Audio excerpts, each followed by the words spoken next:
बनवून देतो 100% साहेब. याला मुळासकट उकळून टाकायचं. काय बिमारी ही बिमारी आहे. हे टेररिस्ट आहेत, हे आतंकवादी आहेत. फक्त आमच्या कपाळावर शिक्का आतंकवाद्याचा, ह्यांना नाही.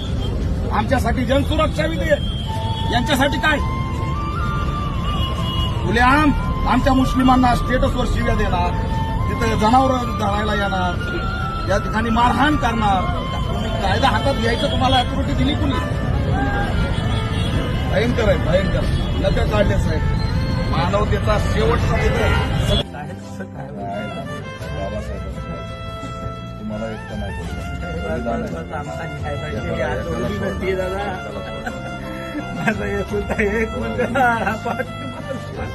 म्हातारपणाचा सहारा निघून गेला. मला त्यांना महत्वाचा फाशी पाहिजे, सुटल्याची पाहिजे. कारण आता तो तर काही परत मिळणार नाही, पण या येणाऱ्या दामांना फाशी झाली पाहिजे. दुसरं काहीच नाही.